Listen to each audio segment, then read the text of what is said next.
Hi friends, இப்போ நடிகை சோனா அவர்கள் விக்னேஷ் சிவனை பற்றி சொன்ன விஷயம் தான் சோஷியல் மீடியாவில் செம பரபரப்பாக போயிட்டு இருக்கு.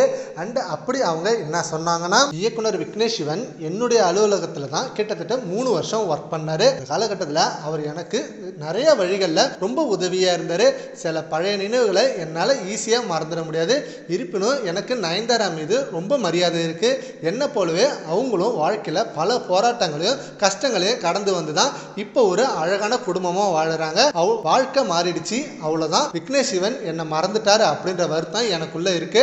அதற்காக அவர் கெட்டவர் அப்படின்னு நான் சொல்ல வரல.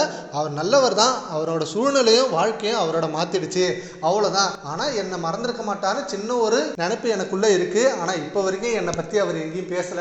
அண்ட் என்கிட்ட நேரா கூட பேசல, போன் பண்ணி பேசல. என்னை சுத்தி இருக்கவங்க எல்லாம் உங்க கூட ஒர்க் பண்ணவர் தானே, உங்ககிட்ட ஒர்க் பண்ணவர் தானே விக்னேஷ் சிவன், அவர் உங்களை மறந்துட்டாரே அப்படின்னு சொல்லும் போது எனக்கு அது கஷ்டமா தான் இருக்கும். பட் பரவாயில்ல, இப்ப விக்னேஷ் சிவன் மிகப்பெரிய அளவுல இயக்குனரா மாறிட்டாரு. நல்ல ஒரு இடத்துல இருக்காரு. அண்ட் அதே போல அவர் ஒரு குடும்பஸ்தனாவும் நல்ல ஒரு பொசிஷன்ல இருக்காரு. அதை நினைக்கும் போது நான் ரொம்ப ஹாப்பியா இருக்கேன் அப்படின்னு சோனா அவர்கள் சொன்னாங்க.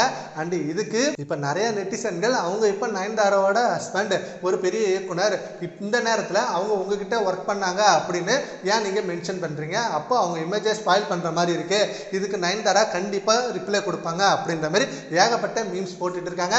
பட் நயன்தாரா அவர்கள் கண்டிப்பா இதுக்கெல்லாம் ஒரு ரெஸ்பான்ஸ் கொடுக்க மாட்டாங்க. ரொம்ப பெருமையாக தான் நினைப்போம். சரி, ஓகே ஃப்ரெண்ட்ஸ், இப்போ நடிகை சோனா விக்னேஷ் சிவனை பற்றி சொன்னதை பற்றி உங்கள் ஒப்பீனியனை நம்ம கமெண்ட் பாக்ஸில் கமெண்ட் பண்ணுங்கள். Thank you friends.